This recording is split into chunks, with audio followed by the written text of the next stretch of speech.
তো এই ভিডিও হচ্ছে পার্ট 2। যদি তুমি পার্ট 1 না দেখে থাকো তাহলে এই জায়গায় একটা আইকনে কিছু একটা লেখা আসবে, তো ওটাতে ক্লিক মাইরা পার্ট 1 দেখে নাও। এছাড়া প্রথম পার্টের ভিডিও লিংক আমি ডেসক্রিপশন বক্স এবং ফার্স্ট কমেন্টে দিতেছি। তো কি অবস্থা সবার? কিছুদিন আগে আমি ডেথ নোট সিজন 2 নিয়ে একটা ভিডিও বানিয়েছিলাম, যেটা রেসপন্স টুটা হুয়া সাস হুমে। যাই হোক, ওই ভিডিওতে যেহেতু আমি পুরো কাহিনী বলি নাই, সো আমার পার্ট 2 বানানোই লাগতো। তো আজকে আমরা দি এ কিরা স্টোরির মাঙ্গার বাকি কাহিনীগুলো কভার করব। বাট আগে রিক্যাপ টাইম। তো রিউক ছেলেটার ঘরে ঢুকে ছেলেটার মাথায় ডেথ নোট রাখে। মিনুরু উপরের দিকে চায়, রিউক ওখানে দাঁড়ায় আছে। মিনুরুর ফাইটটা 4। তখন মিনুরু বলে শুধু আমি না, প্রত্যেকটা স্টুডেন্টই জানে কিরার বিষয়। আর এটা পরে মিনুরু বুঝতে পারে যে হ্যাঁ, এটা আসল ডেথ নোট। মিনুরু বুঝতে পারে যে রিউক চায় ও যেন কিরার মতো ডেথ নোটটা ইউজ করে, বাট মিনুরু পার্সোনালি ডেথ নোট ব্যবহার করতে চায় না। তো রিউক জিজ্ঞাসা করে যে ডেথ নোট নিয়ে কি প্ল্যান করছো? আর মিনুরু বলে আমি এটাকে বিক্রি করব। তো মিনুর যখন বলে ও ডেথ নোটটাকে বিক্রি করবে, তখন রিউকো শুনে বলে বিক্রি? মিনুরু বলে আমি এটাকে অনলাইন অকশনে রাখবো। রিউকো বলে শূন্য তো ঠিকঠাকই লাগতেছে, বাট তুই তো নিজেই বললি তুই অনলাইনে ধরা খাবি। আর মিনুরু বলে আমি এখানে ইন্টারনেট ব্যবহার করব না, আমি এখানে টিভি ব্যবহার করব, আর এতে তুই আমাকে সাহায্য করবি। ভাই, রিউক একটা শিনিগামি, তোর পার্সোনাল অ্যাসিস্ট্যান্ট না। মানে প্রথমে একবার ট্রান্সলেটর বানাইছো, এখন আবার হেল্পও চাইতেছো। মানে লাইটও মনে হয় না এত খাটান খাটাইছে রিউকরে দিয়া। যাই হোক, কাহিনীতে ফিরি। মিনুরুর প্ল্যান হচ্ছে ওর ঘর থেকে 11 কিলোমিটার দূরে একটা টিভি চ্যানেল আছে যেটার নাম সাকুরা টিভি। শালার এখানেও সাকুরা আছে। ওই টিভি চ্যানেলটাকে ব্যবহার করে মিনুরু পুরো দুনিয়াকে ওর নিজের মেসেজ পৌঁছে দিতে চায়। প্রথমে মিনুরু মেসেজ ইংলিশে লেখতে চাইলো, ওলা তো ইংলিশ পারে না, তাই পরবর্তীতে ওর মেসেজ জাপানিসে লেখে আর রিউককে আপেল দেয়। তো রাতে ভালোই সাকুরা টিভিতে লাইভ নিউজ টেলিকাস্ট হচ্ছিল, আর ঠিক তখনই একটি কাগজ হাওয়ায় ভেসে আসে। কাগজে এটা লেখা যে কিরা যে পাওয়ার ব্যবহার করে যে কোনো জায়গায় বসে যে কাউকে মারতে পারত, সেই পাওয়ার একটা অনলাইন অকশনে বিক্রি হচ্ছে। টুইটার ব্যবহার করে বেট লাগানো শুরু করো, আর সাথে ব্যবহার করো #পাওয়ার অফ কিরা। আর বেটিং শুধুমাত্র আমেরিকান ডলারেই হবে। টিভি চ্যানেলের লোকেরাও কনফিউজ যে হাওতে একটা কাগজ ভাসতেছে। আর ওই টাইমে যারা সাকুরা টিভি দেখতেছিল তারাও আশ্চর্য হয়ে গেছে যে কিরার পাওয়ার বিক্রি হইতেছে। ওখানে যেসব রিপোর্টাররা ছিল তারাও লাইভে এই নিউজটা পড়ে, আর মিনুরু আরামসে ঘরে বসে এই নিউজটা দেখতেছে। আর তোমরা যারা বুঝতেছো না যে কাগজটা কেমনে হাওয়ায় বসে আছে, রিউক কাগজটা ধরে রাখছে।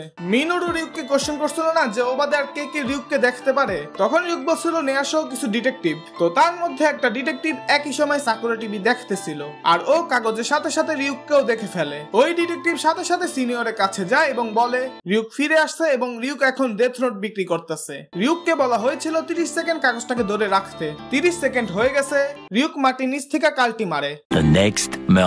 পরের দিন সকালে মিনুরুর স্কুলের সবাই এটা নিয়ে আলোচনা করতেছে, টুইটারেও বেটিং চলতেছে, আর বর্তমানে হাইস্ট বিটিং হচ্ছে 300 মিলিয়ন ইয়ান। ভাই, কিরা পাওয়ার জন্য মানুষ এত টাকা দিতে রাজি? মানুষ মারতে এতই মজা না? মুভ অন এল, যে এখন আমেরিকাতে আছে না। এল আবার জ্যান্ত হয় না, এল তো সেই কবেই টপকায় গেছে। মূলত এল হচ্ছে কি একটা পজিশন যেটা নিয়ে বসে আছে। প্রথমত এই শালা এত বড় চুল রাখছে কেন? না সিরিয়াসলি, আমি প্রথমে মাইয়া ভাবছিলাম। দুইজন এজেন্ট এসে নিয়ারকে সবকিছু বলে যে জাপানে কি কি কাণ্ড হয়েছে। বাই দ্য ওয়ে, যেহেতু মাঙ্গাতে নিয়ারের নাম এল বলা হয়েছে, তো আমরা এখানে এলই বলি। এল ওই দুইজন এজেন্টের কথা শুনতেছে, প্লাস অন্যদিকে রিউকে ফেস রিকগনিশন বানাইতেছে। ফেস রিকগনিশন বানাইতেছে কারণ সিসিটিভি ক্যামেরাতে এই টেকনোলজিটা ঢুকাইতে পারে যেন সিসিটিভি ক্যামেরাও শিনিগামি মানে রিউকেও যেন দেখতে পারে। এল ওই দুইজন এজেন্টকে বলে যে এখন ডেথ নোট বিক্রি করতেছে তাকে এখন আমরা এ কিরা বলে ডাকি। প্রথমে ওই দুই এজেন্ট জিজ্ঞেস করে এটা কি সত্যি ছিল নাকি কেউ মজা করছে। এল বলে না, এটা সত্যি ছিল, আমি শিনিগামিকে দেখতে পাইছি। এল এটাও বলে যে এ কিরা খুবই স্মার্ট, কারণ ও ইন্টারনেট ব্যবহার করতেছে না। ও জানে যে ইন্টারনেট ব্যবহার করলে ও ধরা খাবে। এল বলে সাকুরা টিভির আশেপাশে যতগুলো সিসিটিভি ক্যামেরা আছে তার সব ফুটেজ গুলো নিয়ে আনো, যাতে যেন আমি দেখতে পারি রিউক কোথায় কোথায় গেছে। দেখো, প্রথমেই ডিকোড করি যে ডেথ নোটে নতুন ওনার জাপানেরই লোক, কারণ এর আগে কিরার সাথে যেসব ইন্টারাকশন হয়েছে সেই সব ক্ষেত্রে রিউক ডেথ নোট ওনারের আশেপাশেই থাকতো। মানে এই হিসাব করতে গেলে শিনিগামি মানে রিউক ডেথ নোট নোট ওনারের আশেপাশেই থাকবে। ওখানে এজেন্ট বলে চলো আমরা ফটাফট টিকিট কেটে জাপানে চলে যাই। বাট এল বলে আমরা যদি এই কিরাকে খুঁজে পাই তাহলে আমরা কোন অপরাধে ধরবো, মানে ও কি অপরাধ করছে, ও কি ডেথ নোট ইউজ করছে? না, ও তো ডেথ নোট বিক্রি করতেছে, আর এটা অপরাধ না। এল এটা বলে যে আমরা ওই মানুষটাকে ধরতে পারি যে ডেথ নোট কিনবে, বাট এই কিরা ইজ এক্সট্রিমলি স্মার্ট, আমি পার্সোনালি ওর সঙ্গে দেখা করতে চাই। এখন এলে কথা মতো সাকুরা টিভির আশেপাশে যতগুলো সিসিটিভি ক্যামেরা আছে তার সব ফুটেজ চেক করা হয়, আর এটা জানা যায় যে রিউক মাটির নিচ থেকে বিল্ডিং এ ঢুকছে আর মাটির নিচ থেকে বের হয়ে গেছে। মানে এই কিরার ঘর থেকে সাকুরা টিভির অফিস পর্যন্ত পুরোটা রাস্তায় ও মাটির নিচ থেকে আসা যাওয়া করছে। এর মানে এল যার জন্য ফেস রিকগনিশন বানাইতেছিল তার কোনো মানেই থাকে না, তাই ও রিউকের ফেসটা ফাটায় দেয়। এরপর এল বুঝায় এই কিরা কতটা স্মার্ট। এল এটা বলে যে এই কিরাকে আমরা ধরতে পারবো না, জানি না এই কিরাকে আর কোথায় থাকে। দ্বিতীয়ত ও যখন ডেথ নোট বিক্রি করবে তখন ওনারশিপ অন্যজনের কাছে চলে যাবে, যার কারণে ওর ডেথ নোট রিলেটেড যতগুলো মেমোরি আছে তা সব ও ভুলে যাবে। তো আমরা তো কিছুই জানবো না, ইনফ্যাক্ট ওর কিছু মনেও থাকবে না যে ওই একিরা ছিল। It's a very well constructive plan. Agent বলে তাহলে কি আমরা একিরাকে ধরতে পারবো না? এল বলে যে আপাতত আমাদের কাছে কোনো চান্স নাই, শুধুমাত্র একটাই চান্স আছে ওকে ধরার, যে এই অকশন জিতবে সে ওকে টাকা পাঠাবে। আমরা দেখতে পারবো যে জাপানের মধ্যে কে বেশি টাকা রিসিভ করছে, আর যদি এটাও ফেল হয় আমাদের কাছে আর কোনো চান্স নাই, আমরা হেরে যাব। আর সাথে এটাও দেখা লাগবে যে কার কাছে ডেথ নোটটা গেছে। এরপর কাহিনীতে মিনোরুকে দেখানো হয় যেখানে অকশনে ডেথ নোটের প্রাইস 10 বিলিয়ন ইয়ানে পৌঁছায় গেছে। রিউক বলে অকশনে তো অনেক টাকা এসে পড়ছে, বাট তুই অকশন কখন শেষ করবি? মিনোরু রিউককে ব্যবহার করে আবার সাকুরা টিভিতে একটা নোটিশ পাঠায়। নোটিশে লেখা অকশন 1 সপ্তাহের মধ্যে শেষ হয়ে যাবে। এখন এই নোটিশের কাগজটা রিউক শুধুমাত্র 30 সেকেন্ড ধরে রাখবে, বাট এই জিনিসটা শুধু জাপানে না পুরো ওয়ার্ল্ডেই দেখানো হচ্ছে, তাই সাকুরা টিভি বলে এটাকে 30 মিনিট দেখাও। এখন সাকুরা টিভির লাইভ ব্রডকাস্টের সময় একজন ডিটেকটিভ আসছে পড়ে যে রিউককে দেখতে পারে। ওই ডিটেকটিভ ক্যামেরার সামনে আইসা বলে ব্রডকাস্ট বন্ধ করতে, আর রিউক পিছনে দাঁড়ায় বলতাছে আরে বস ভালো তো বহুদিন পর। এখন যে ডিটেকটিভ আসছে সেও ভালো করে জানে কিরার পাওয়ার কতটা ভয়ঙ্কর, ওই পাওয়ারটা জানে আরো কারো কাছে না যায়, সেজন্য ও টেলিকাস্ট বন্ধ করতে আসছে। মানে ওর দিকটা তো মুভমেন্ট ঠিক আছে, বাট হয়ে গেছে উল্টা। এখন পর্যন্ত এটা কনফার্ম ছিল না যে এটা আসল ডেথ নোট নাকি নকল, মাগার আমাদের এই ডিটেকটিভ তো কিরার কেসই ছিল। তো সাকুরা টিভি রিপোর্টার লাইভ ব্রডকাস্টে জিজ্ঞাসা করে আরে আপনি ওই লোক না যে কিরার কেসে ছিল? আর ডিটেকটিভ বলে হ ভাই আমি। আর এইভাবেই কনফার্ম হয়ে গেল এটা আসল ডেথ নোট। আর এই কনফার্মেশনের কারণে বেটিং এর প্রাইস 200 বিলিয়ন ডলারে দাঁড়ায় গেছে, ডলার নট ইয়ান। স্কুলে ওরা বলতে থাকে একজনের পক্ষে এতগুলো টাকা দেওয়া মোটেও পসিবল না, নিশ্চিত এরা কোনো গ্রুপ হবে। আর ওদের এসব কথার মধ্যেই 200 বিলিয়ন থেকে 300 বিলিয়ন হয়ে গেছে। এখন মিনোরু আবার রিউককে ব্যবহার করে টিভিতে একটা মেসেজ পাঠায় যেখানে লেখা যদি কোনো গভর্নমেন্ট এই ডেথ নোট কিনতে চাও তাহলে লাইভ মিডিয়াতে আইসা বলো যে তুমি ডেথ নোট কত টাকায় কিনতে চাও। শালা গভর্নমেন্ট লেভেলে চলে গেছে। আর সর্বপ্রথম লাইভ মিডিয়াতে বেটিং করতে আসে ট্রাম্প বলে আমরা এই ক্রীড়া পাওয়ার অন্য কোন নেশনে হাতে লাগতে দিব না, তাই লাইভ টেলিকাস্টে president of united of America বলছে আমরা ক্রীড়া পাওয়ার কিনবো 500 বিলিয়ন ডলারে। ডোনাল্ড ট্রাম্পের মতো বলার চেষ্টা করছি, জানি না কতদূর করতে পারছি। আর at the same time Chinese president এসে বেটিং করতেছে, আর সে বেটিং করছে 1 ট্রিলিয়ন ডলার। আর এটা দেখে ট্রাম্প আবার বেটিং করে 2 ট্রিলিয়ন ডলার। আর এইসব মিনোরু এল সবাই দেখতেছে আর সবাই মজা লইতেছে। তো যাই হোক এইসব বেটিং তো চলতেছিল, তার মধ্যে পরের দিন সকালবেলা খবর আসে ইউএস প্রেসিডেন্ট আরো বেটিং লাগায় 1 মিনিট, এটা আমি উচ্চারণ করতে পারতেছি না, আমি একটু উচ্চারণটা দেখে আসি। quadrillion আমি জানি না কত টাকা, বাট নিচে আমি লেখা দিতেছি।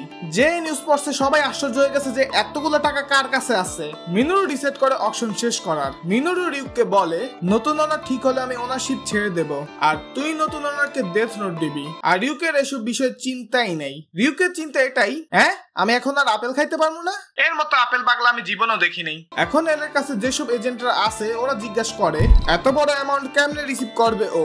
এল ওটাই ভাবতে থাকে যে অনলাইনে এতগুলো টাকা একসঙ্গে ট্রান্সফার করলে তাহলে সহজেই জানা যাবে যে কার অ্যাকাউন্টে টাকাটা আসছে। যার অ্যাকাউন্টে আসবে সেই আসল এই কিরা।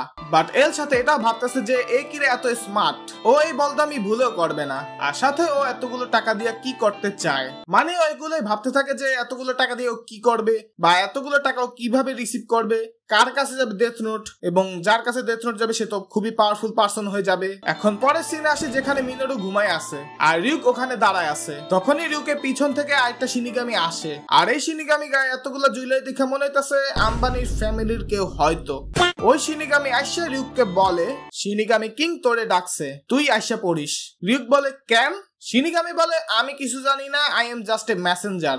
এরপর সাকুরা টিভির উপরে একটা নতুন ঘোষণা আসে যে কে হতে যাচ্ছে ডেথ নোটের নতুন ওনার। সে আর কেউ না, ডোনাল্ড ট্রাম্প। আর অ্যামাউন্ট হচ্ছে 1/13টা শূন্য। এখানে আমি নিচে দিয়ে দিতেছি, এটাকে আমি কি উচ্চারণ করবো আমি জানি না, বাট হ্যাঁ $1 আর টাকা কিভাবে ট্রান্সফার করা হবে সেটা 24 ঘন্টার মধ্যে বলে দেওয়া হবে।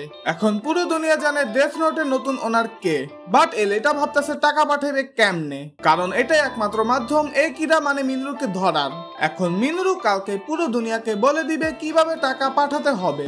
আর কালকে হচ্ছে 24 মে শুক্রবার, এবং এটা ব্রডকাস্ট করা হবে 6টার সময়। প্রথমত শুক্রবারে ব্যাংক বন্ধ হয়ে যায় এবং দ্বিতীয়ত শনি রবিবার ব্যাংক বন্ধ থাকে। এল ভাবতেছে দিন তো ভালোই সিলেক্ট করছে, বাট 1 কোয়াড্রিলিয়ন আসবে একটা অ্যাকাউন্টে, আর এটা সহজেই বোঝা যাবে যে কার অ্যাকাউন্টে টাকাটা আসছে। বাট পরের দিন একিরা যা অ্যানাউন্সমেন্ট করে এটা দেখা এল নিজের হার স্বীকার করে। আমাদের একিরা বলে যত টাকা আছে তা 27 মের আগে আসবে, মানে সোমবারের আগে। আর যে টাকা আসবে তা ইকুয়ালি প্রত্যেক অ্যাকাউন্টে যেন ভাগ করা হয় যাদের অ্যাকাউন্ট ইউথসুবা ব্যাংকে আছে এবং যার বয়স 60 এর নিচে। এটা শুনে পুরো জাপান পাগল হয়ে গেছে, কারণ যাদের অ্যাকাউন্ট ওই ব্যাংকে আছে তারা 1 বিলিয়ন ইয়ানের মালিক হইতে যাইতাছে। এটা শুনে মিনুরুর কাছে দৌড়ে এসে জিজ্ঞাসা করে তোর অ্যাকাউন্ট ওই ব্যাংকে আছে না? মিনুরু বলে হ্যাঁ। তার মানে মিনুরু ইনডাইরেক্টলি 1 বিলিয়ন ইয়ান পাবে। এটা শুনে পুরো জাপান পাগল হয়ে গেছে এবং সবাই এখন ওই ব্যাংকে অ্যাকাউন্ট করতে চায়।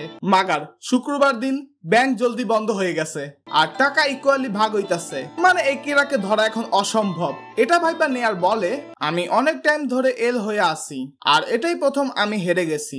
এখন আসি 27 তারিখে, সব টাকা ব্যাংকে আসছে, বাট সবার টাকা অ্যাকাউন্টে ভাগ হতে প্লাস সবাই যেন ওই টাকা ব্যবহার করতে পারে, যার জন্য 1 মাস অপেক্ষা করা লাগবে, কারণ 1 মাসের জন্য সবার অ্যাকাউন্ট ফ্রিজ হয়ে গেছে।